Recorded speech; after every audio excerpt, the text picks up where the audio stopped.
Oh no, actually, wait for that little gun. There you go. Ready? Yeah, mine's still spinning. No, I'm telling you, it started. It started. Go on. Introduce for the people. Welcome to the Fallen Giants In and Outs, episode 3. Had a bit of time, like a little bit extra than what we wanted to, but we're self-reflection and shit. Where this channel is going to go, and this whole, a lot of. I mean, personally, you've had a load of epiphanies recently, anyway. So, we're just trying to process it all and shit like that. We admittedly would say we've been a bit late, but we haven't been putting as much effort as we could have as well and shit. But obviously, they know the other two a bit flaky as well. They get an update every week on them too. So really, we may as well just let the channel know them two is going to be a bonus from now on. It's going to be a miracle to get, especially both of them on at once. Yeah. But obviously, we're the two creators that wanted to do this in the first place as well. It wasn't really their thing anyway, was it? To be honest, no. They kind of fell into the start of it and it became a routine. But we'll be the two mainstays no matter what, to be honest. And this is where it's the real content where we're actually having to pull up ideas and that. We may end up seeing them in all the live streams when the season's on. Yeah, exactly. When the season kicks off, yeah, exactly. You will see a lot more of them. But for the minute, we need to just carry on churning out content, getting this channel a bit of just a little bit of consistency in there as well on that. But like I said, welcome to the FG In and Out show, the show that gives you all the done deals, all the rumors, and actual opinions on how them transfers are going to go. Yeah. So, Nick, I'll let you take me away with something that we've got to catch up on. Really, I'm trying to think where to start. I've got a load at the top of my head. I'm just trying to think. I think we should start with Chelsea. I think we should start with Chelsea first because they've been the most relevant in terms of getting deals done recently as well on that. They had a slow start to the window. Everyone was like, oh my God, look, the owner doesn't know what he's doing. And, Chelsea aren't going to be the same post Abramovich. Yeah. But now they're starting to get the wheels rolling now as well. And obviously they officially signed Sterling. Yeah. And obviously Koulibaly's all but done now as well. And they're already looking to sign either, I think, Kimpembe or Ake as the next centre back. Yeah. So they're meaning business now. I originally anticipated this, that the owner Todd Bowley had to start strong in his first ever window as owner. So I'm gonna tell Chelsea fans not to get it will be a good window no matter what, but not to get too excited because he's gonna try and get the fans on side first time round. Thing is, when you buy a club, especially a big club like that, you almost need another, I don't know what it's going to be, 300 million sitting aside just for the transfer. It's the first window. One of our mates, Jake Kumi, I was already DMing him today on Twitter. He was retweeting propaganda stuff like, "Oh, we've got the only American owner that actually cares about the club and shit like that." I said, "Mate, chill out. You made a few career mode signings as a result and shit, and you think that he's actually cares." But because you have to play it by ear with that, because you can't judge it off the first window. The first window, if he didn't invest, it would be a worry in the first window. That's the thing. So we'll see if he will continue this for the future. But that's the thing as well. I wanted to say these are ready-made sort of signings as well. They're not going for I'm not saying you can go you don't have to go all youngsters or young blood, but think about your own club, opposite to your own club. Yeah, it's not. It doesn't feel like proper rebuilding. It's like ready-made squad first team now. And ironically, it's kind of similar to what Abramovich done. They were like what's it called? They're letting go. I mean, Levi Colwill.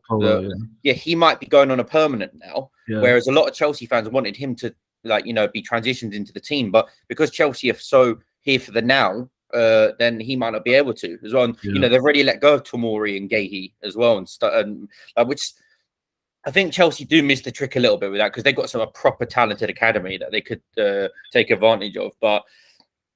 The thing is, they for some reason never seem. I mean, obviously Abramovich was most of it, but they funnel in and out players all the time. Like even you got to think of the likes of Gallagher for this season. Yeah, I think he's back in the squad now, so we'll see if he's gonna. There'll be the odd exception, like a Mason Mount or Reece James, for example. Loftus-Cheek, that's hit touch and go. You don't know what he's just been injury prone, but Yeah. there's been a lot of talent they've had down the years as well. That academy has produced some serious talent. That it'd be a really bittersweet feeling of signing Kimpembe or Ake, but letting go of Colwill. It'd be a really bittersweet because you're like, you just want to keep hold of your academy products, don't you? That's the thing. Yeah. So we'll see how that goes. It's a weird one though. Do you think they? Well, I suppose it's dependent on the player. I don't know what he's saying after, but they got rid of there's a lot of sort of players that got Rudiger, Christensen. I'm Looks assuming like Aspie and Alonso. Yeah, so like, is it worth? Even though they've got potentially Kimpembe, and do they need to could they not just keep him as well? They've got Champions League games, they've got cup games. It's an awkward one because they've been talking Chelsea going to a back four this season, so I don't see why you need 6 centre backs. That's the thing. Yeah, I suppose if you have that. I think just more so back to the signings. Obviously, they made them too. I think what it's done is kept them at the level. We all thought they dropped down a level, but it may have kept them at the level. And it's not going to take them closer to Liverpool City, in my opinion. But Koulibaly for Rudiger is a great replacement. And then obviously Sterling is instantly a start. He's their best attacker on paper for them straight away as soon as he walks into the team. Yeah. So there is improvements. But it's a really hard one to judge because a lot of people are expecting Chelsea to have an unexpected, not the greatest season. But I don't know. What's your opinion on what they're, they got more to come in. They've been linked with Gnabry as well, yeah? Yeah, I saw that they're basing, because obviously Rafinha's, we'll probably talk about him a bit. Yeah, we'll go back to,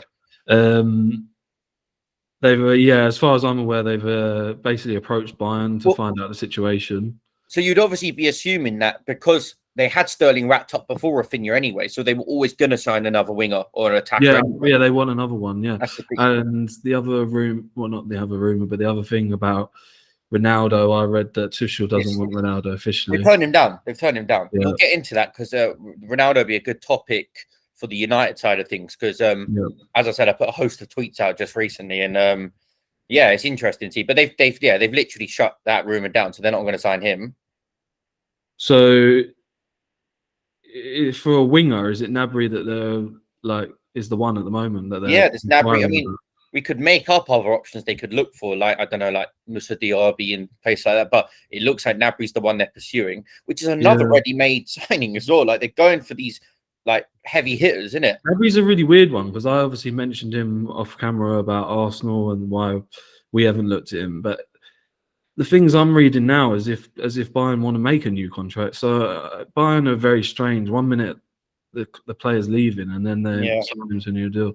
It'll be interesting to see because it all I don't know. It depends on the Lewandowski. Well, obviously we'll get into that as well because it looks like he'll be going soon anyway. So in terms of Chelsea's season, at the start I probably thought they might, towards the way they ended towards the season, thinking that Arsenal and Tottenham could definitely be almost with them in their own group. Yeah, below the two, but I do think that Chelsea's season could just it sort of could just continue, not where they left off last season, but like how they started. I think it might just click into gear a little bit. I'm not saying they will actually keep up with the top two, but I can't see. I really do think they're going to still be that third team. So do I. So there's obviously been comparisons that Spurs could sneak in and be that third team, which I think there's an argument for it because they've done good business and they've got Conte, for example. So I feel like we're already naming the top four for next season. I feel like we know what the top four. I don't know. Well, we'll get into predictions towards the start of the season. Yeah. But I have a feeling a lot of us are going to agree with the top four already as well, as it currently stands at the minute. I think so as well. Like we said before, I can't see Sterling going. I don't think it's going to be. He can't be a flop in my opinion. I just don't think he's going to flop. It's just going to go. As much as we personally don't rate him as much as other people rate him, it's not saying that he's a bad player. It's just they put him on a pedestal. Maybe that's not where he's placed at because I think City covered a lot of his flaws because of the amount of chances they created for him. Yeah, but Chelsea, that's what I mean. Goals, isn't he? Whoever's playing, there is going to be goals there. Like they finished third in a season with Lukaku doing absolutely nothing. Werner, who I actually don't mind, but he wastes a lot of opportunities. Yeah. Havertz wasn't really doing much last year. Yeah. So you just think if you just swap them out that year, surely the goals are going to be there. If you look at it, yeah, Reece James and Chilwell. Remember, Chilwell's back here as well. Yeah. Reece James and Chilwell both supplying It just looks like he's going to be at the back post like he did at City and score a load of goals. And I think if they do have Havertz at the false nine, it's just going to create even more. So I think Sterling is going to be Chelsea's top scorer next season. Yeah, I think he is. I think even if they sign a Gnabry, whoever, I think he's going to be their top scorer because you know what he's like. He's very instinctive in front of goal, and he's positioning and stuff. He arguably can be better playing with that sort of false nine player. That's what I was saying. People were arguing that he needs a number 9 to play with, like an Aguero, like he used to, or that's what they need to number 9. But I don't know. I think a false 9 might suit me even better, to be honest. So and what do you think? Just briefly on the Koulibaly thing, like that came out of nowhere, by the way. That was a quick deal. Within the space of about 5 days, it was wrapped up. So, what do you think? And even from Napoli's side, by the way, they put a lot of into Koulibaly being the captain, the leader for everything. He was going to get a spot on the board. Did you know that? Bloody hell! They really. I mean, he's been at the club for how long? He's been at the club for at least 7-8 years now. Yeah, it was one. He was. They were going to try and build him into that, Totti sort of person for them. Jesus, I mean, obviously they've had legends. They've had Maradona down the years. I know Insigne was massive for them. He only just joined Toronto, innit, recently as well. But regarding Koulibaly, he's 31 years old. People may be a bit skeptical about the age, so I wouldn't read too much into it because he can still give a good look at Thiago Silva, for example. He's the same age as Van Dijk, to put it into perspective. Yeah, I just don't think I can't see it not working, and for that price tag, and I'm not saying he's going to be the best centre back in the world by next year, but like I think they know what they're getting, so that's why they got him. Yeah.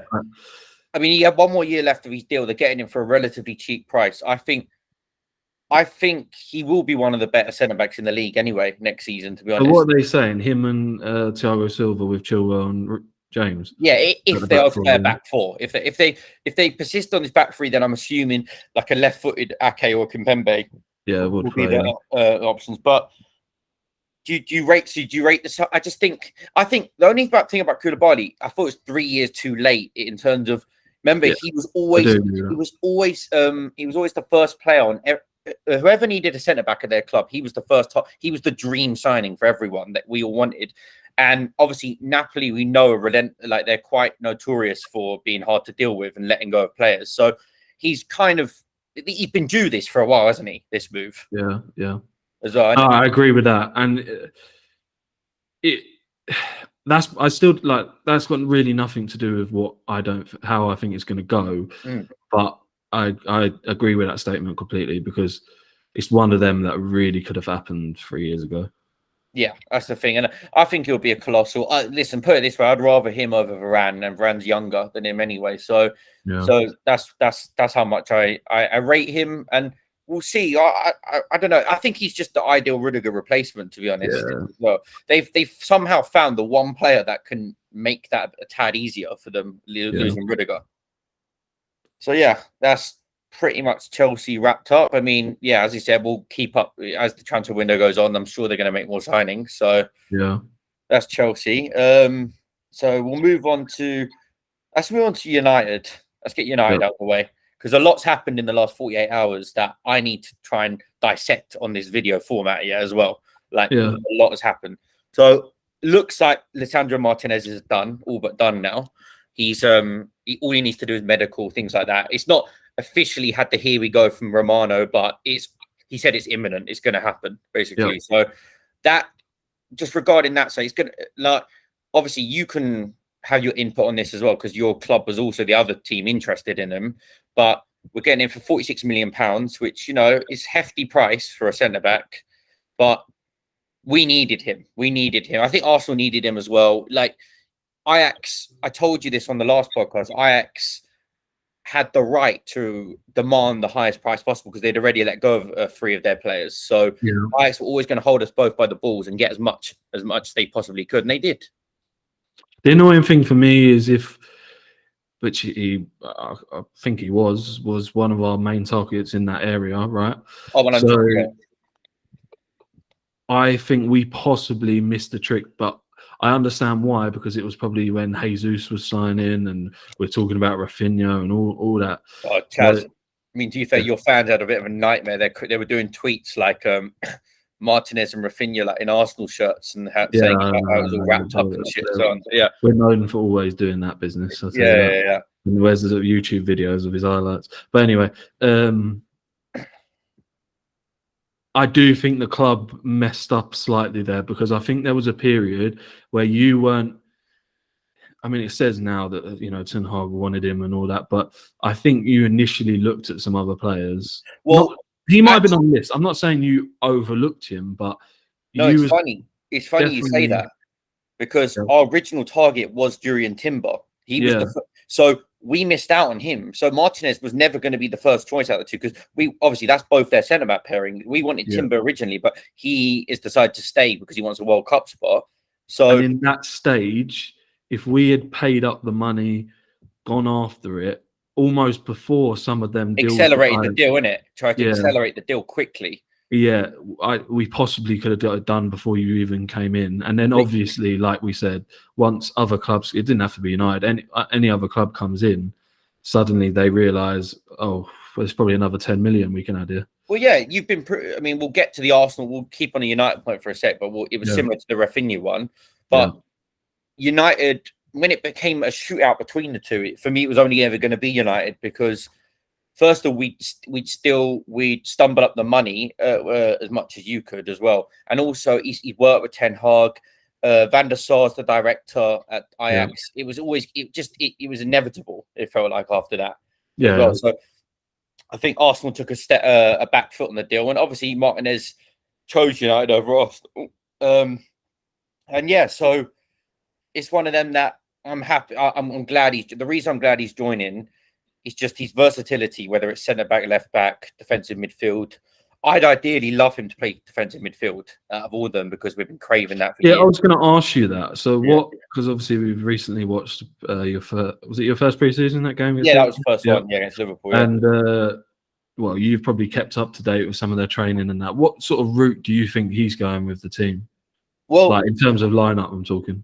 Or formation or whatever. It looked exactly like an Oli one, a Ranić, like where we always revert back to a 4-2-3-1. Yeah. But I have a feeling it's a 4-3-3, like he's been playing at Ajax for years, that you'll see. Ideally, he'd love 2 number 8s with a holding, which Arsenal kind of go down that route.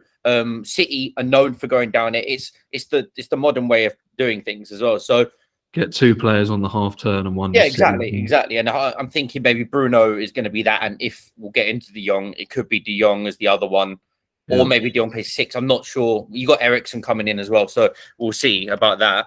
But that's the route I think we're going down. I think Martinez is being signed as a centre back, though. I think he's being signed as a centre back. He's 5'9", though, so he's very small for a centre back. So it'll be interesting to see how he comes up against, the likes of Benteke, fucking Haaland, Nunes. There's a lot of players that are going to be big up front next season. But I think the reason I like this already is Ten Hag clearly is going for technically secure players at the minute as well.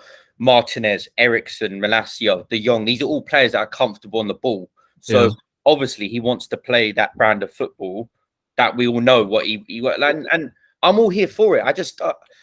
I think this is a top signing. I really do think it's a top signing. He's got the mentality. He's quite aggressive. He has that South American nature in him as well. And that I think this is just going to be a good signing. And, if we have injuries, he can cover multiple positions as well. But as I said to you, Chaz, ideally, I'd love him in a defensive midfield role for us. I'd love him as the one just in front of whether it's Maguire and Varane or Varane and Linda or Bailly, whoever, as the centre-back pairing. I'd love... you could almost revert back to a back 3 at times if you're off the ball and Martinez in on the left. It's just it's a signing that brings a lot of flexibility to our team. And I think this is perfect. He's left-footed. We needed a left-footed defender as well, so we've got 2 now. So I think this is a top signing, and I rate this. So we'll just get this one. Hopefully, this will get either tonight or tomorrow. We'll get the official announcement for it. Yeah, like you said, I think that's pretty much wrapped up now. So we're just waiting for the So then let's move on to the biggest saga of the window and De Jong. I mean, literally, he was our thumbnail last fucking video, and it's still not over the line. Well, we said it's going to just drag anyway. It might not be done for another week. This is the most complex deal. I mean, we'll get into Barcelona later on because they're an enigma itself in this window. They're causing so many problems to so many teams. Yeah. But this is the most complex deal of the window, and I still have faith it's going to get done. I still have faith. I don't know what it is. I don't know whether I'm being deluded or not, but I'll give you the rundown if you don't know that the clubs already had an initial agreement of 65 million euros with 20 million in add-ons still to be discussed. They've now officially agreed the structure of it. So the add-ons is agreed now. So we've now upped it to 75 million euros up front with 10 million add-ons. Yeah. And there's been rumors that, I don't know if you've heard that Barca owe him 17 million euros in deferred wages, basically. Oh, really? So Barca owe him 17 million from the financial mess that they've been in. And the only complications is, so the clubs have agreed a deal. That's done. That was announced today. That was by Ornstein and by Romano. The only problem is we haven't convinced him to come. He still wants to stay at Barcelona. Yeah, that's what I read. Yeah. That's what we keep seeing. He still wants to stay at Barcelona, which I don't doubt that is the case. That's his dream club. We've said all this. But he also won't take a salary reduction in which Barcelona have to give him a salary reduction. Right. And on the current trajectory in what he's at till 2026, he'll be earning 420 grand a week at Barcelona, 88 million pounds in the next 4 years, 22 million every year. Right. Which is, they can't sustain that. That's the thing. They need to, and they are also have just announced Rafinha, and they're going to sign Lewandowski, yeah. And they've signed Dembele. I think it's becoming from their point of view now that they want him out. I do. Barca want him out. De Jong has been the only defiant one in this at the minute, and his agents, and they are saying that he wants to stay. But I feel like it's going to hit a point where, you know, someone described it as it's like two magnets hitting each other. Is basically you can't. One of them, someone has to budge in this year. Yeah. Obviously, De Jong and his agents are probably trying to, you know, reaffirm their stance and play like, you know, be the big boys in this. But Barca if Barca want Lewandowski, if they want to, you know, they've just signed Dembele to a new deal as well. Yeah. That he took a 40% cut, by the way, in his wages as well. So he accepted the salary reduction. But De Jong ain't budging, so there's no choice but for him to join United. I feel like that. I just don't. I don't. How do you see this? How do you see this panning out? Yeah, I know. I mean, it's a little bit worrying that you read that. I know it's not normally the player just holding out. It's always something like a bit more money or here and there, other clubs. I agree, though. I do think it will get done. I still, I mean, it's okay if you continue to make some other signings whilst doing it, but yeah. I mean, I don't think it's going to be done until the next 2 weeks. Like, I think it's still a worry because this was at the end of May. It's been 2 months now, yeah. And it's almost to the point where United can't fuck this deal up anymore. That's the thing. Like, obviously, recently, Murto and Arnold both went out to Barcelona, so they obviously went out 2 days ago. So they got the deal concluded with the club and the representatives, but they've still not. My worry is about the deal. If De Jong, Barcelona are due to go to the US by Sunday, I think. If he goes on that tour, I just worry how we're going to get this deal done. I feel like we have to try and get it done by tomorrow or Saturday. I get you mean. The only thing I would say is sometimes it sounds a bit like old school and that, but sometimes players go on these tours and then realize they're not actually that bothered about me.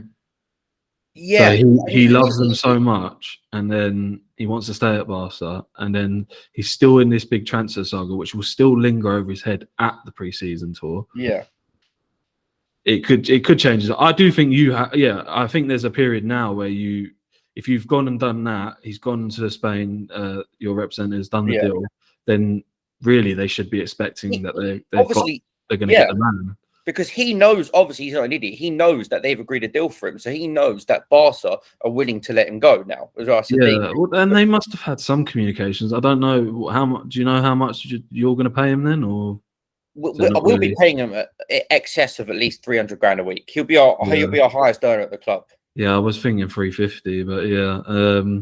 So, but we said this on the last video. For me, this is like the one that Ten Hag said like he wants this done. was it. This was it, man. This was the player to build his whole philosophy around, didn't it? This was it. They can agree on all these, Milicia and all Yeah. and other signings probably in the 40, 50 millions, but this is the big one that he wants to build around. That's the thing. And I deleted the tweet, but I was so sick of it at the time that I was just debating muting De Jong's name on Twitter at this point, because everyone just keeps on using his name non-stop for clicks and stuff like that. Yeah. And I'm so, you get so sick of a saga that you just want it. You either want it. I just want to walk away or get it done. I can't be. But that's the thing. Your club, and you're feeling this because you're now it's built so much that it's almost like a deal that becomes embarrassing if it doesn't. Yeah, that's what I'm trying to say. This has to get done now as well, and it's done is hampered us doing other deals in the process. That's the thing, because we're so focused on that we've now, although we're signing Martinez, Malacia, and more, we could have got this done a month ago, and they could have been. And another thing that you've been lucky with is no one has said that they're interested. I'm not saying anyone's seriously interested, but teams can do it just to spite you for 10 million. Yeah, there was slight rumours of Chelsea here and there, but it was all tongue in cheek. I think that was as well. But but sometimes clubs just do it to stall it for even longer. I know that's the thing, and I just feel like we need. I don't know what to. The club are trying to be a bit more, show a bit more pride than they have before, and they want to maybe play hardball and not just give in to what all his demands for the player, but. We just need to wrap this fucking deal up now. Obviously, a lot of it's down to Barcelona's issues financially and economically as well. Yeah. So, I mean, what are the chances that, we're not going to pay his 15 million that he's owed by Barcelona as well? That's the thing. It's ridiculous. That is. So, yeah, that's a problem between the player and the club. So that's just fingers crossed. Maybe by the next bloody time we film this transfer special, it can get done. But let's see what happens with that. And just one more thing to United that we didn't cover last time was Eriksen joining. Yeah. That's actually not been announced officially yet, but it's all but done. But I think because of his conditions, the medical's taking slightly longer than the other ones. Obviously, we know what happened to him last year. So that's taken a tad longer, but that should be announced by tomorrow or Saturday so he can go on the tour to Australia. That's another thing as well. I'm not saying that in this case United are doing that because of that, but people out there and people watching and listening, people have to realise that clubs now, they make signings or they agree with players and that, but sometimes promotionally they have to wait. Or, 100%. Or they want to announce him on their tour, or however they go about it. For like kit unveilings for new kits and stuff like that as well. You're right. You're right. It's from a commercial aspect. 100%. And like, there's 3 stages to a transfer. Yeah, personal terms agreed, the deal done between the clubs, and then the official announcement. That's how it goes. Once the deal's done, it's fine. You're just waiting for the official announcement. Like, look at the Jesus deal for Arsenal. It took another week after it was done.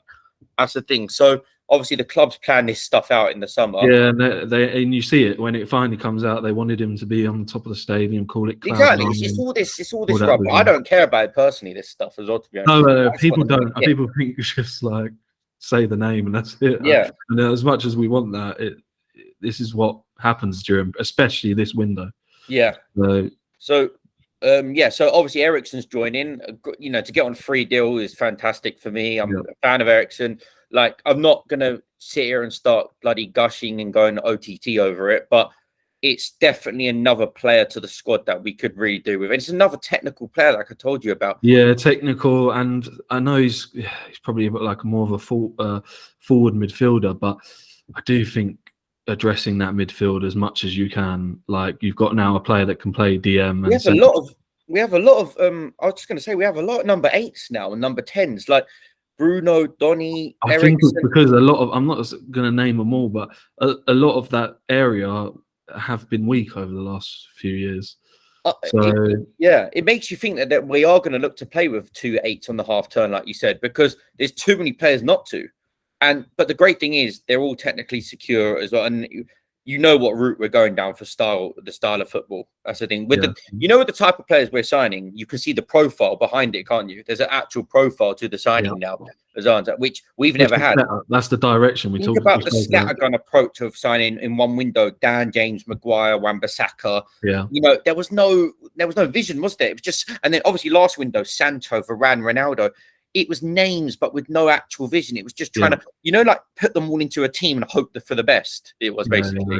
Now we're at least signing players he wants, and fingers crossed it all goes well. But that should be, as I said last podcast, by the way, I don't think now, for me, this Martinez deal has completely put the Anthony deal dead in the water now. That has completely, in my opinion, like, there's no way. Yeah, they can't lose anyone else, can they? No, they can't. It's impossible, Chaz. It's impossible unless we actually coughed up 80 million euros, which is like 65. We won't pay 60 odd million quid for him. There's no way in a million years we'll pay that. Yeah. We're still working on a budget as much as every other club is. There's no way we'll do that. So the Anthony deal, that's not happening. I can categorically say that on here. That won't be happening this window. Yeah. So we're going to have to try and either find a cheap alternative or hope for like Amad Diallo or someone like that to come up clutch. But yeah, so that's that with United. Outgoings wise, not much to say. Andreas Pereira is finally fucking gone. You know how long I've been waiting for that. That has been that is a big, like, that's Fulham, significant. Right? Who? Fulham? Yeah, he went to Fulham, yeah, for 10 million plus 3 million add-ons. So just glad to see the back of him. One of the worst Brazilian players I've ever seen. Not from your side, probably not a bad fee, that a little 10 million. We had to get something, man. Yeah. Ollie was a muppet and gave him a 5-year new deal as well when he came in. So, hopefully in the future we can get rid of the likes of Jones, the likes of, I don't know what's happening with the likes of Wan-Bissaka, Telles, get rid of all these duds in our squad. So, do you want to? I'm assuming you want to finish with touching on Ronaldo. Oh shit! Perfect. Yeah. Glad you might see. I would have forgot about that completely.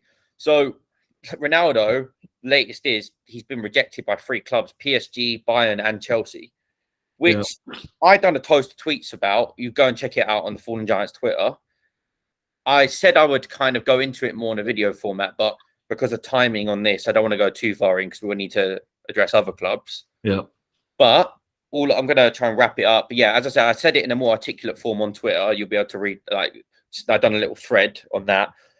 I just think this proves my point that he's nowhere near the player he once was if clubs are openly rejecting him, because it makes sense that these clubs are rejecting him because he's not fitting their plans. He's not a progressive signing. He's not a signing that you can look forward to in the future and things like that. Like, I think Ronaldo's in an awkward position right now where I don't know if he can do any better than United at the minute.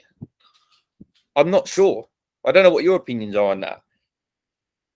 I'm trying to think. Well, there isn't a hell of a lot of clubs, really, if you actually add them up, that fit the caliber he's looking for, and the Champions League, obviously, because I think personally it's all revolved around the Champions League record, in my opinion. So I think he wants that record to be so far ahead that Haaland's, Kane's, whoever is, Mbappe, whatever, can't, or it's going to be hell of a lot difficult to beat it.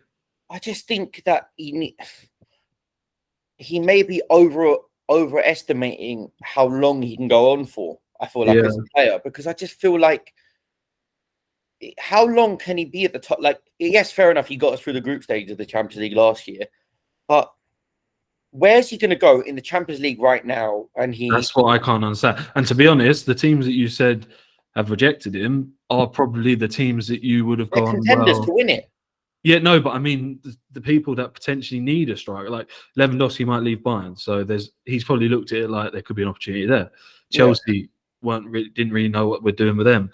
Need a striker because of Lukaku, but they've rejected him. Who else was the other team? PSG. Well, that's just getting out of hand. If Mbappe decides who they want to do. No, and with PSG, we'll get into them. They've changed their approach this summer as well. The new they're not going to go down that All stars business. all-star route. They won't go down that anymore. So, and I respect it, and I respect Bayern. Bayern, I think they said it just doesn't fit their philosophy, the way the club wants to go, and things like that as well. And shit, like these are clubs that he's being offered out to by George Mendes with a serious plan and philosophy about them. Yeah. So they won't just be, like United get trigger happy and just sign a player for the sake of it. They're not like them. They're not like us. So past that, obviously you got Real Madrid. They don't need him. Barcelona, you wouldn't put it past Barca because they're crazy like that. The minute, but I can't it'd be see stupid. that. They're getting Lewandowski. It's probably like an Italian team, but I mean they're looking at Napoli and that. I just don't know. Are they even in the Champions? I don't even think they're in the Champions League, are they? I don't really think Napoli's an upgrade to United. I'm sorry. Even if they are got Champions League status, they're not going to win it. I just think he needs. I mean, obviously Juve, but they already signed their striker. They've got Vlahovic. Yeah. I think he really needs to reconsider this, and I think he's going to end up being stuck here, as well, for God's sake.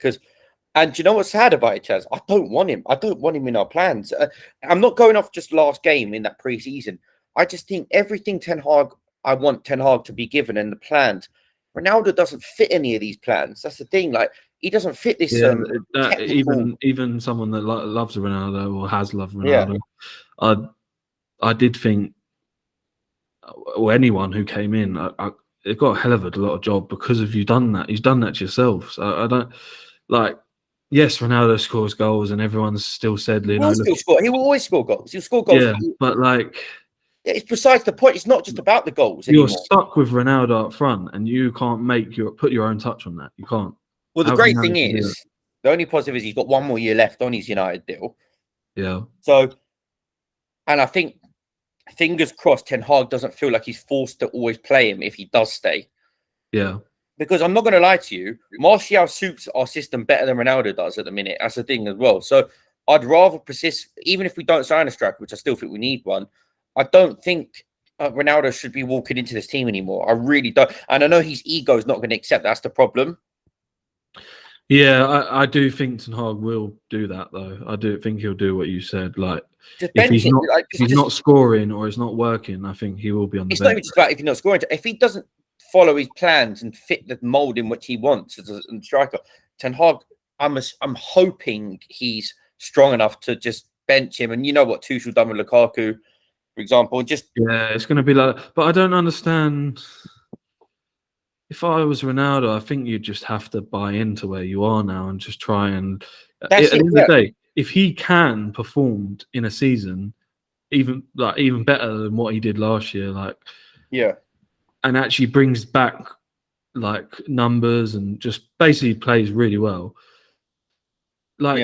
suddenly his stock's going to shoot back up. I'm not saying to go sign wise, but like he's getting close to ruining it a little bit. Thank you. There's no point coming back for 1 year and then dipping again straight after when the going gets tough. You may as well now just come back and see it out. At least see 1 more year out and try your best. And hopefully we either win a cup or have a better season next season. And just bow out a bit more gracefully, and then you can. And then I think a lot of fans, even like yourself or some United fans, will, clap him off, and that's it. So that's the legacy sort of thing. So what do you think? I think he stays. Yeah, I think he stays in the end. I think he ends up staying in the end. Yeah. And this sounds so. See, this is what my tweet was getting at. This sounds so disrespectful, but it's where he's at right now. That I would love it if he was just a squad player that could come off the bench and he comes up clutch for winning goals and things like that. And there's no shame in saying that anymore. He's nearly 38 years old. I know. Come on, I said on Twitter, every dog has its day, and even when it's Ronaldo, it doesn't matter. Everyone has its day. That's the thing. So you got to accept that. But yeah, I think we may as well move on now because we've done a large segment on United. There'll be more episodes. I'm sure it's not. I was just going to think we might split it into 2 parts. Well, we'll just do an episode 4 of. There's a whole host of things we can get through on another episode. To be honest, so. Maybe we should. Do you want to stick just to Prem this one? Yeah, I think Premier so. Because we can talk about Barcelona, Bayern Munich all day long. That's the thing as well. There's a lot of, I wanted to get into De Ligt, going to Bayern potentially as well. And there's a lot of shit going on. So we'll stick to just Prem in this one. Yeah. Okay. All right. We'll move on to your club now. Yep. Nothing much has changed, to be honest, apart from Martinez is off the cards now. Jesus over the line. He scored a couple in preseason since then. No, at the moment, it's just all about rumours, really. Well, today, do you want to let them know? Breaking news today is obviously you've intensified your search for now for Zinchenko, which we always knew was in the pipeline, but you wanted clarity on the Martinez thing first before anything happened. So now you turn your attention to Zinchenko. But yeah, go on. You may as well take it away with the Arsenal side of things. Well, it's gone a bit quiet. I do think we're still. I think we'll still sign 3 more players. I think I can see that 2, 3. I can see. We're going to address this sort of. I don't even know what really position. Backup left back, I think it is. I don't. Yeah, that's what it is. Because I think it's the backup left back for Tierney, but then they're also looking at possibilities of a player to be versatile. So Zinchenko sort of ticks that box. Obviously, Martinez did. There's other options that I'd sort of throw in there that Arsenal link with. So Alex Ronaldo. Yeah, he's one. I actually 7 million. 7 million. I thought that was a bit. That could have been a steal if that's true, but yeah, we'll see. And then also Sergio Gomez, this Spanish left back from Anderlecht as well, another one. So you obviously know you'll definitely want this left back over for Tierney. So I'm guessing that means Tavares is on the way out, yeah? As well to Marseille. Apparently he might go. Is it Marseille or Lyon? I think Marseille was it, yeah. So yeah, you accepted that Nuno ain't good enough anyway for Arsenal. Yeah. So all right, cool. So who would be your ideal at them 3? I'm assuming it might be Zinchenko. I quite like the Zinchenko one. Because I like the Martinez one because I think he can do a job in midfield if need be. And he's been. I know he might have changed when coming to Arsenal. He might be asking a bit more, but he's accepted being backup for City. So yeah, I don't know how much that deal is going to cost us, but yeah, I quite like it, to be honest. That's good. I mean, we'll see. I don't know about how much the fee will be and stuff like that, but I don't know how good this Spanish guy from Anderlecht is. Mate, I remember seeing this guy on Football Manager years ago when we were playing as well. But I think he's in his mid-20s now at least. So I think he was at Dortmund for a little. I'm not sure. I don't know, but yeah. Grimaldo's looked pretty good. I mean, he's been at Benfica for a while now. Yeah, it's a bit worrying why we didn't sign him in the first place if they're only asking for that sort of money. But yeah, I think Zinchenko, if Martinez hasn't happened or he's rejected us, I think it makes a bit of sense and Arteta's worked with him. And to put it in perspective with the Grimaldo one, you signed Tavares from Benfica. He was their backup left back. So you'd be signing Benfica's first choice left back. Yeah, that's where I don't understand why we didn't just get him in the first place. If he was, I mean, it'd be good though. If you got their first choice left back as a backup to Tierney, then that's a good backup, to be honest, as well. Yeah. And then obviously, if you want to go into the midfield tour, I think that's where I think when I say 3 players, one of these versatile backup left backs, I think centre mid we will sign one. Well, Arsenal fans have been doing what they do best. They've seen that Tielemans put his house up for sale and stuff like that. We're investigating all that, are we? Yeah, no, they trust me. They got all they get DNA tests and all sorts for fucking players. I don't know about you. The 2 names I've been hearing in the last week or so the most is obviously Tielemans and is it Paqueta? No, I'm thinking of Lazio. What's his name? Oh, Milinkovic-Savic. Milinkovic-Savic we were linked with him for 4 years. He's another one that he's been at Lazio for so long now as well. Like it's just.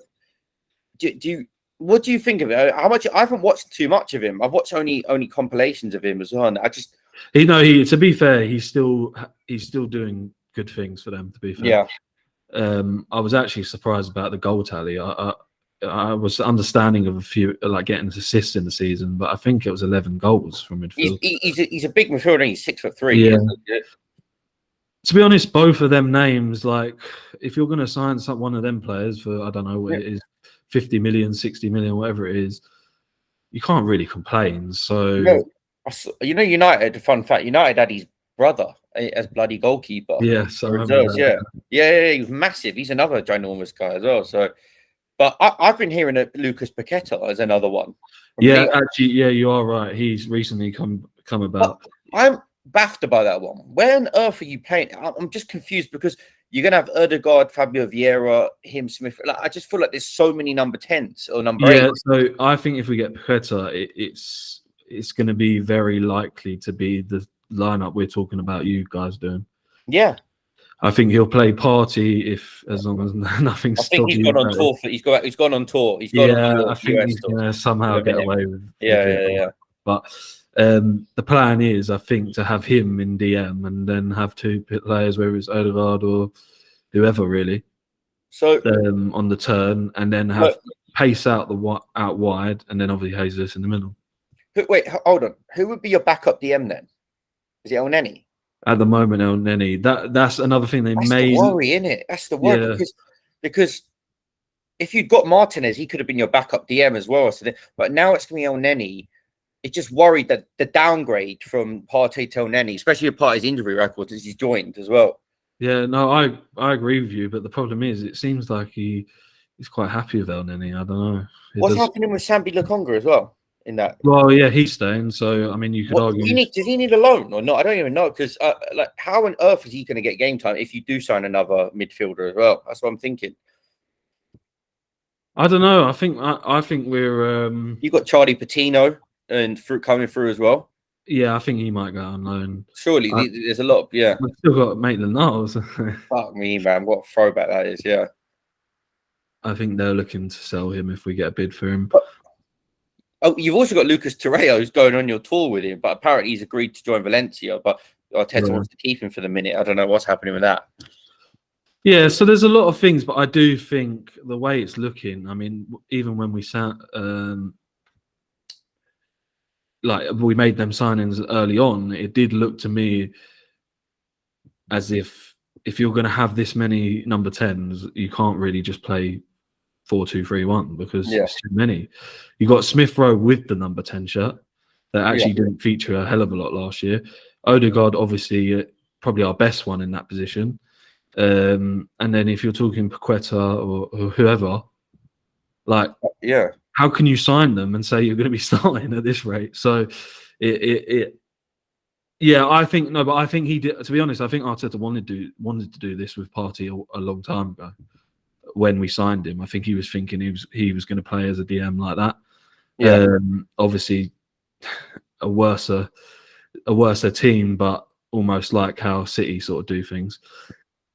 So I don't know. If it's one of them three names, I'm quite happy with that signing.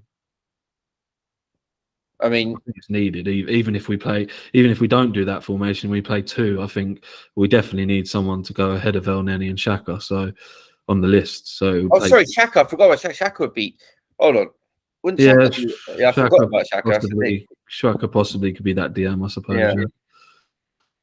I mean, you may as well get Ake if you're getting all the City's reserves. Fucking hell, shit. Yeah, unfortunately, we're taking the second string, but you know. Yeah, shows the levels at the moment. But I might have to live off that to get up. So that's Arsenal covered. We're apparently looking at wingers, but obviously you were because you had Rafinha. You tried to get Rafinha, so I'm assuming you are looking at wingers. For some reason, I don't really know if that's the idea. I suppose they're just looking at all areas, but it's almost like we've been looking at someone that can play. Well, yeah, I suppose on left or right, I suppose. I'm assuming they're just not happy with Pepe, and they have the right not to be it. Yeah. You're not happy with Pepe. So, yeah, I think they're just looking at someone that can compete, and they're just... That's why I'm obviously disappointed when you get Rafinha like linked with you, and you know there's Arsenal shirts with him in it and like edited and all that business. You start getting like, now you're like a bit pissed off that you haven't gone and got that. But I was a bit unsure where he was playing because... Well, there was talk that Saka was going to go onto the left. Move to the left, potentially, yeah. But... Because you don't sign Rafinha for squad depth. You sign him to start. To start, that's what I mean. So... But then Smith there's Rowe would have been there's questions. I know potentially you don't really rate Martinelli too highly, but Yeah, that would have been a big you, issue. you know Actually, we've given him the 11 shirt, so like that is well, the really Martinelli thing's confusing. Remember at the start of Arteta's reign, he weren't playing him for ages as yeah, well. It's like like he didn't like him. it's a strange one, and to be honest, I would say that the actual Arsenal fans love him. So yeah, very strange, but we must be looking at options. I thought Nabrin was an option, especially if we could a player of that caliber at this current stage for us. Yeah. If we could get him for 40 million or whatever, you sort of take him. But Yeah, interesting. that's the Arsenal situation, really. think- I'd imagine in coming weeks we'll have. I was just going to say that in the next 2 weeks, I think you'll get more clarity on Arsenal and maybe the other 2 signings wrapped up by then. Also, you'd hope so anyway. Because we've gone to the US now, haven't we? Have we gone? Yeah, Baltimore. Yeah. So I think we've got a game. We've got Everton soon, I think. But we've got a few random Premier League teams. We've got Palace and bloody Palace and then Villa. We've got as well. Okay. We're playing you got Chelsea. Everton and Chelsea, yeah, and then can't remember the other team. And we got some weird ones like Rayo Vallecano and Atletico Madrid twice. So I don't even know what's good. Like some really random fixtures in pre-season. Yeah. All right, we may as well go across to North London on the other side.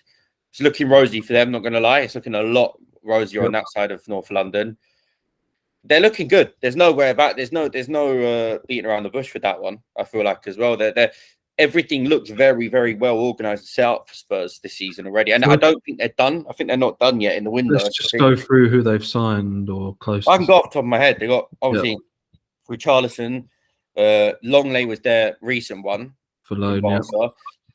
Obviously Basuma and I think Fraser Forster is their backup.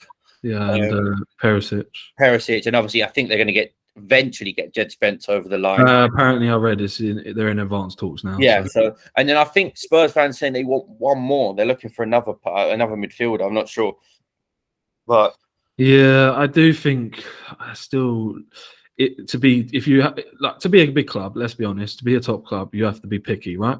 Yeah. So you have to admit to yourselves that some of these players. So from a Arsenal fan looking in, I still think the midfield's weak. I don't know about you. Obviously Basuma helps. I don't know about. I think Basuma and Bentancur is not bad, to be honest, as a midfield too. I don't know what you think of Bentancur. But then, but past that, that's 2 that could play. Well, you don't think Højbjerg's not bad as a backup though? That's the thing as well. I don't think he's that shabby, you know. I don't mind Højbjerg. I always put Højbjerg in the Xhaka category. I do, yeah, as well. Where I just think that they're functional, they're good, and they're good on the ball. It's just they don't get rated, and they have a rash challenge. I don't know.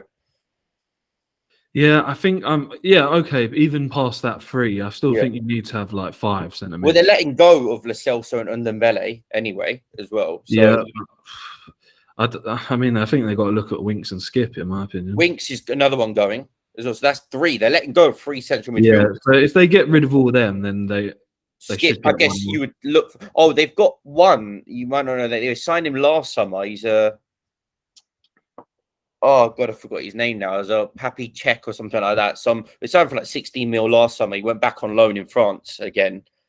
And he might feature in and around the first team. Yeah, like in and around the first team squad as another midfielder. But I can't comment on him because I don't have enough. I've not seen him ever. So I would be very impressed and scared if they get a big name, or not a big name, but they go and get another centre mid. What do you think? I think they should prioritize centre back more than that, though, because they signed Longley, but I thought they were going to sign one more on top of him potentially, unless they really do see the potential that he's going to be their starting left centre back. Oh, I think he is starting left centre back. I don't think that's good. Only because of his recent years at Barca, which have been horrific, basically. I just don't think the Longley that I saw at Sevilla was wanted by everyone, but then he joined Barca and his stock's gone down rapidly since then.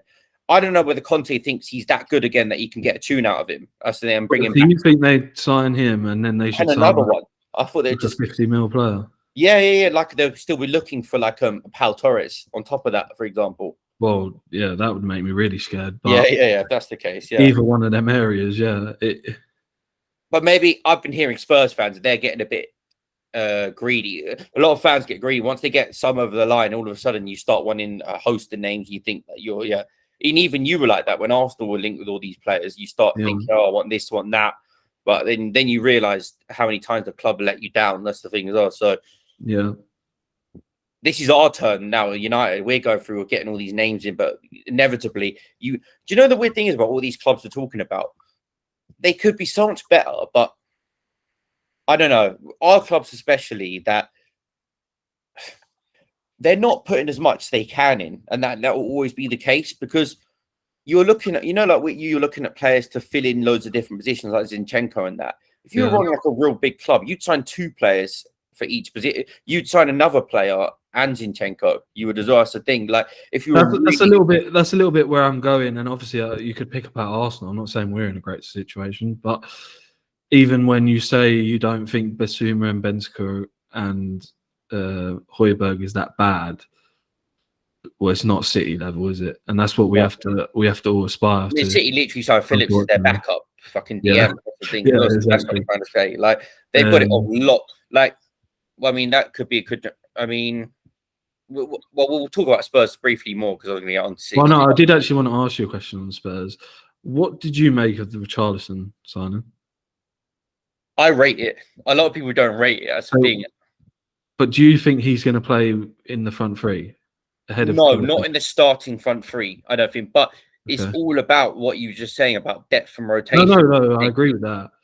And I thought you wouldn't say that. I thought you'd say he is starting. No, because they've already got a settled front three, and that settled front three at the minute provides so much good balance, especially the fact that Kulusevski's left-footed and he's more of a not like a number 10 playing out wide. So the thing that I worry then, if he's going to be a backup, is I don't know if he realizes, not that he obviously would have had conversations and how they're going, but I don't know if he's has the type of mentality to sit on the bench and just come on. I mean, I just think he worry. Basically, I've seen times where I feel like he's lost his head, even when he's on the bloody pitch. That's what you get with Richarlison. That's why I said I think that's a good thing because it suits Conte's style and the temperament. Like they like to shit houses and they like to get heated in matches. That can really be like it's good. Everyone needs some of them in their team. So there's going to be a lot of fans that hope I'm wrong, but if anyone is going to flop, I think it could be him as a signing. I know his expectations. We haven't really gone through flops. We've only The expectations might not be that high because even if I'm asking you the question, you're not really putting him so high because he's a backup. But if there's anyone I'm looking at the moment, is I think he might not be as good as they think. I don't know. I'll be the opposite opinion then because I think that that's fine. Even though we said they got a settled front three, I still feel like Conte. I mean, they're in Champions League. He's going to play a lot of games. I feel like as well. He's going to play a lot of games. And if they want to go deep in these tournaments and finally get that trophy they've been like craving for years, I just think it'll be good. And what if Kane gets injured like he sometimes does, or Son? I just feel like it's inevitable. That sort of thing might blow it up. I'm sort of saying if he's going to just sit on the bench. Be the backup to Kulusevski. Listen, Richarlison's like Sterling. I don't rate Richarlison as a footballer that much. Again, he's not my style of player, but his mentality's elite. That's the thing as well. Like he causes so many problems just from him being a nuisance to defenders, and he gets in a lot of scraps. I just feel like it's so perfect for Conte's stormy kind of style. He loves that grit, that making matches difficult. Yeah, I see it a little bit that all that comes out when he's been the main man, even in the Everton team. Yeah, I get it's an awkward one with Richarlison. When you have potentially 20 minutes to do it, it can be a little bit harder. Yeah. All right. Well, we'll agree. But that's my opinion anyway. That's why we're doing it. Yeah. I think he'll be okay. I'm not going to say he's been one of the better signings, but I think he'll fit in seamlessly just because of Conte. Yeah, and I do understand if they have him as backup, that's a big move. That's like a big club move. Yeah, it's good. They need to. Yeah. Every club needs to eventually start doing that. That's the thing. Yeah. So, all right, fair enough. That's Spurs briefly covered. How long have we been recording for? I think it's about an hour now. All right, we'll do like 10, 15 more minutes then. Yeah. All right. Liverpool, nothing since Nunes, yeah? Yep. There's been talk, all I heard, there's been murmurs that their top target is Bellingham, but not this summer, the summer after. Yeah. But they could have to fast track it. We'll see. But Bellingham's a big, big signing to try and secure. Yeah. We're talking minimum 100 million, minimum. Yep. So he's not leaving. He's not leaving this summer. I don't think Bellingham. I don't think he is, but it may even get to a case where they almost agree it with him. Well, they're talking Real Madrid. Real Madrid want him as well, so we'll see what happens with that. So, yeah. I mean, if they add him to Tchouaméni and Camavinga, that's ridiculous. That is, yeah. So yeah, that will leave Liverpool for a bit. Any outgoings at Liverpool? I'm trying to think. No, Liverpool haven't done a lot. Oh, Salah signing the new contract. Yeah, he's signing. I don't know. What we will get into that. I guess it's still a big deal. Is on that because did you expect him to leave? I don't know. Like.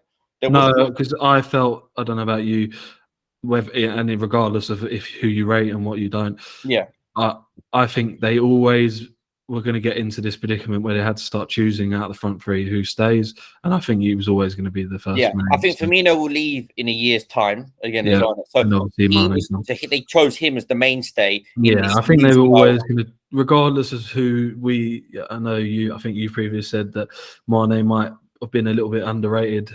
I think he was 100%. And I think that my prediction, just as I said, there's so many of these opinions that are going to be reiterated in our season previews and things like that. But I still think you're going to see Liverpool. We're talking about Chelsea. I think Liverpool will struggle more than anyone of the top teams in terms of like, I really think Mane is going to be missed. I just have this real fear. Like he just provides so much for them. Yeah, I can see what you're saying.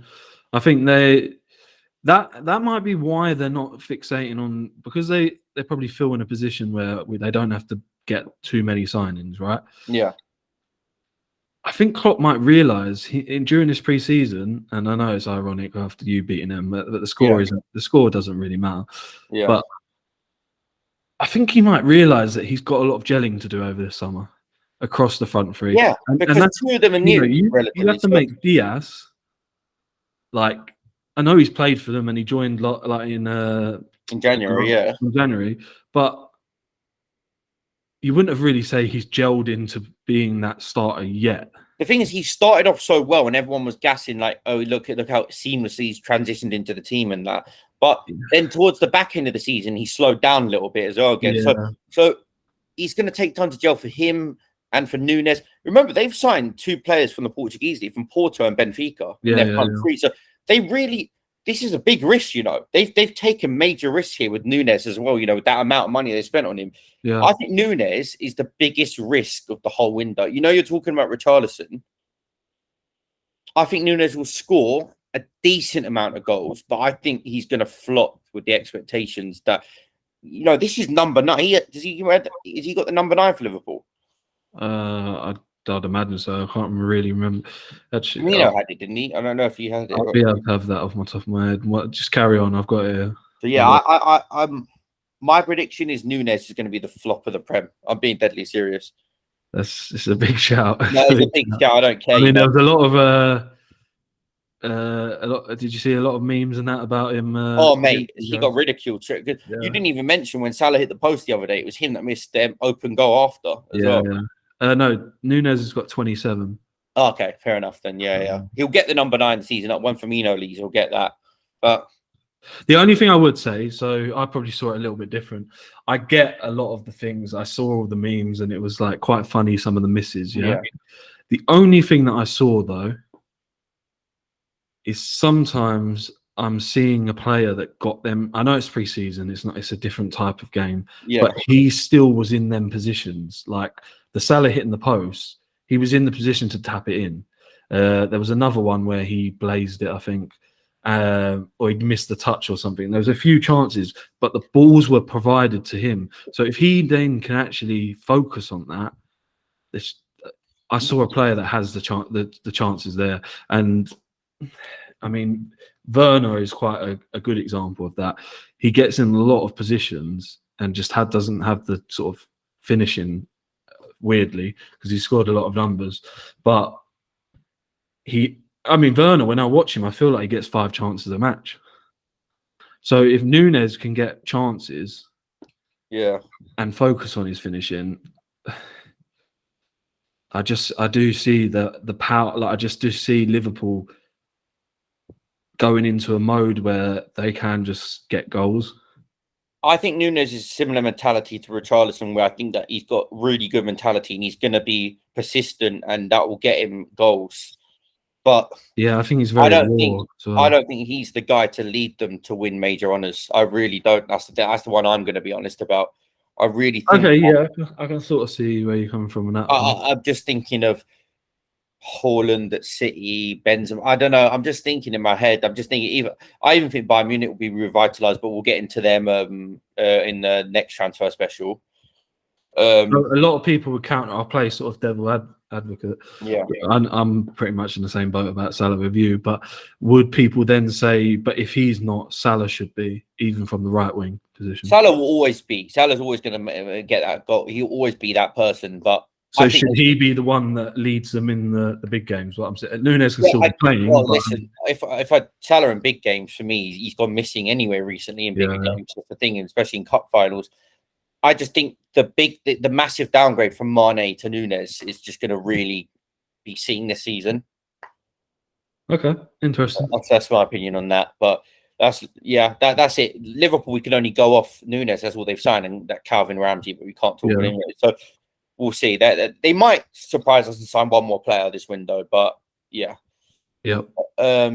City, we don't have to cover them. We covered them last time.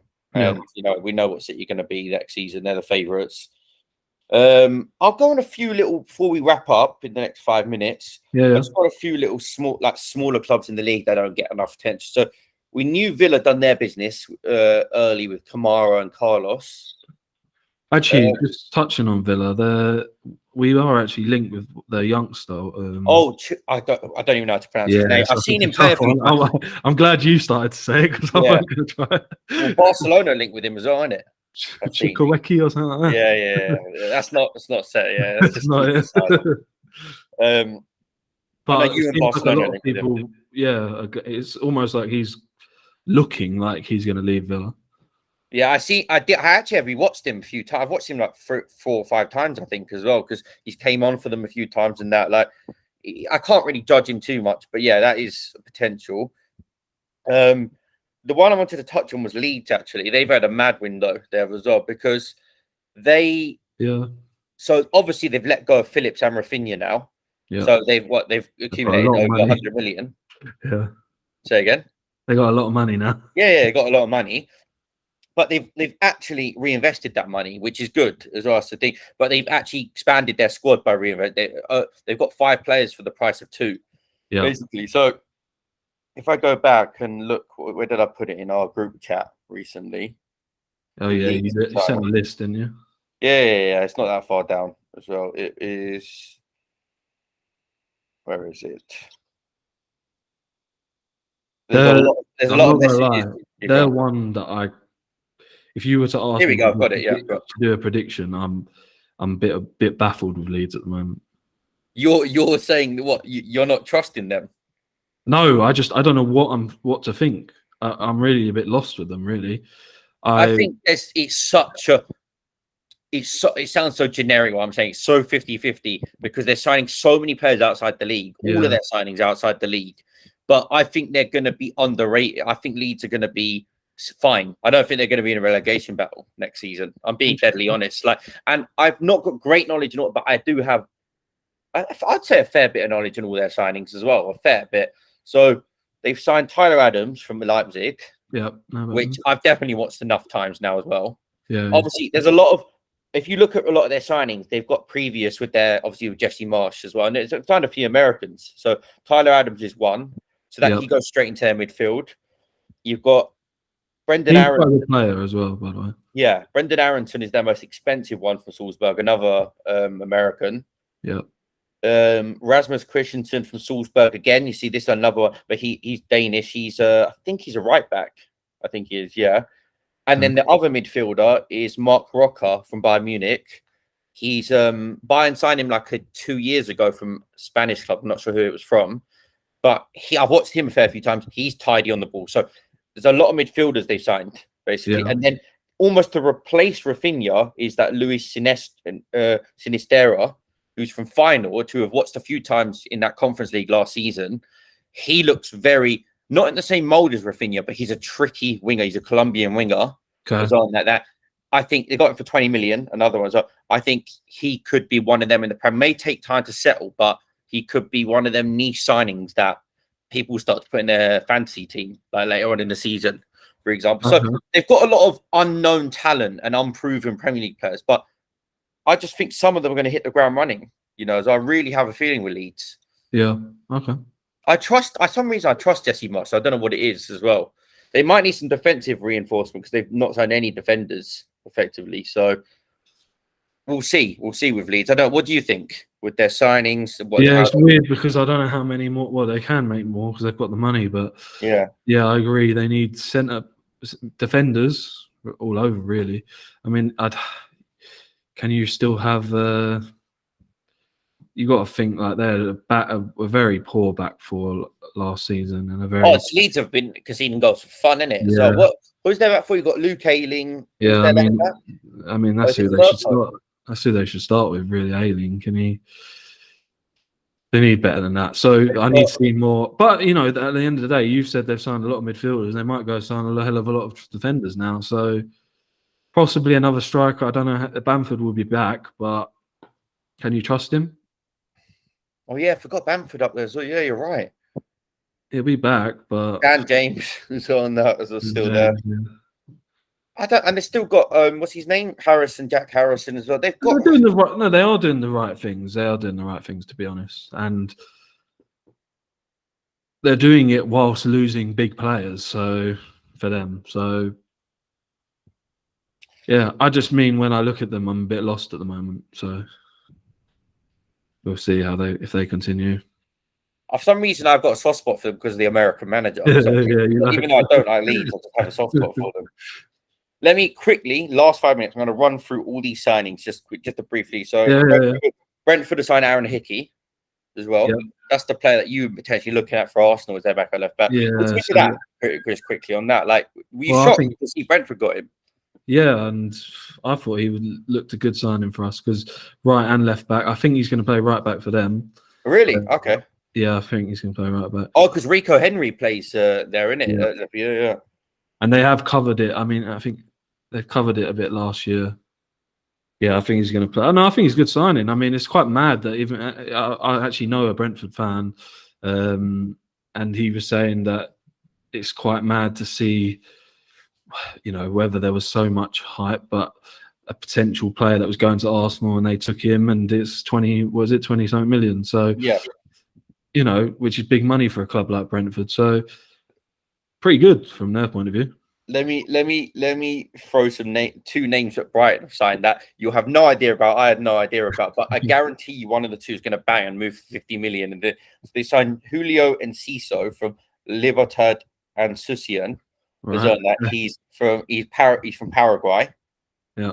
And let me just check what position. I think he's a midfielder. Hold on. He's only 18. He's only 18 years old as well. For fuck's sake. Brighton seem to have the knack for these talents out of nowhere as well. We'll see this seases, you'll see that Moises Caicedo, he'll step into it to replace Basuma. They have Mwepu, who we were laughing at last season, but he's now they seem to have this way of finding players.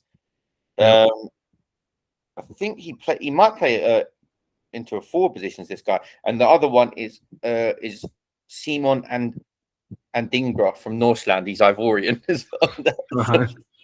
I just want to see because in a few years comes back and you just know in it. You just know with Brighton, they're like a guarantee. All right, done Chelsea. Palace has signed Cheikh Doucouré. He's from Lens. He's a player. He's actually highly. They found the youngster from Derby as well, Malcolm Ebueyi, who they beat to us. Palace beat him to us. Everton just Tarkowski. Fulham, as well as Pereira, they signed João Paulinho from Sporting Lisbon, who's a good signing in defensive midfield.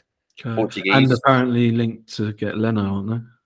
Yeah. They're in talks to Leno. So Fulham, they're trying to do their business. Leicester, no signings whatsoever. Yeah, Leicester Yeah, not made a single signing. Leicester's in a very strange position at the moment. I don't Yeah. What else we're looking at? Gone past United, Newcastle. We talked on Botman, didn't we? Yeah, we spoke about Botman last time. Forest have got Omar Richards from Bayern Oh, Munich, yeah, from Bayern, yeah. and then they got Nico Williams from Liverpool, and they've also signed Dean Henderson on loan from us. Yeah, quite good signings. And I'll tell you what, one of the biggest ones Yeah. is addressing, like, getting whether he played a lot of games for you, but getting a stable goalkeeper. I think that's why Fulham are looking for potentially Leno.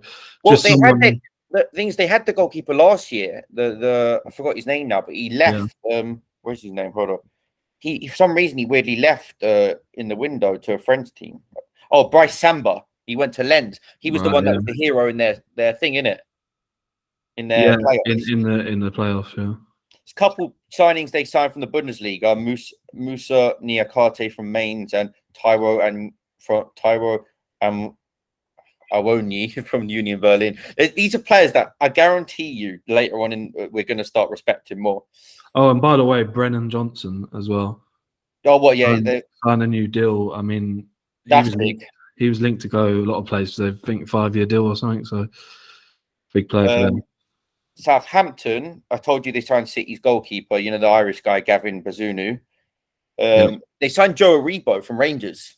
Yeah, actually, I meant to send that to you. When I've seen him, he's very like almost clumsy, raw. Yeah. But what's quite good. You know, who's the player they've got? They've got a winger. He's quite like him, probably better. But who's their wingers they've got? Southampton. Oh, Musa Janepo. Yeah, it's very like him. Yeah. Probably an upgrade. But from what I saw, obviously a brief stint probably in the Europa League and that, he looked all right, to be honest. They also signed another City youngster, Romeo Lavia, who's highly rated in midfield as well. He's 18. And then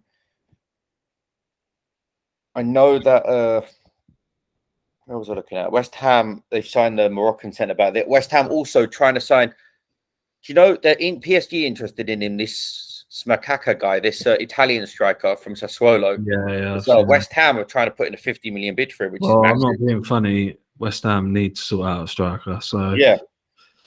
I did actually read that PSG wouldn't pay over a certain amount. So if West Ham are, potentially could end up getting him if they're happy to pay the big money. And lastly, Premier League, to wrap this whole thing up, is Nathan Collins from Burnley's gone to Wolves, the centre-back.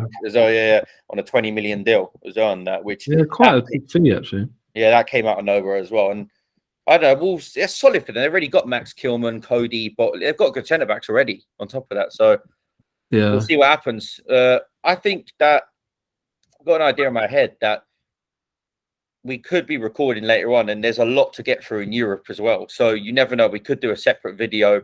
Potentially, or we'll space it out, but we could do a separate video. We just covered the Premier League in this one, but there's so much going on in Europe in transfers, whether it's Juventus, Bayern Munich, Barcelona, PSG. Yeah.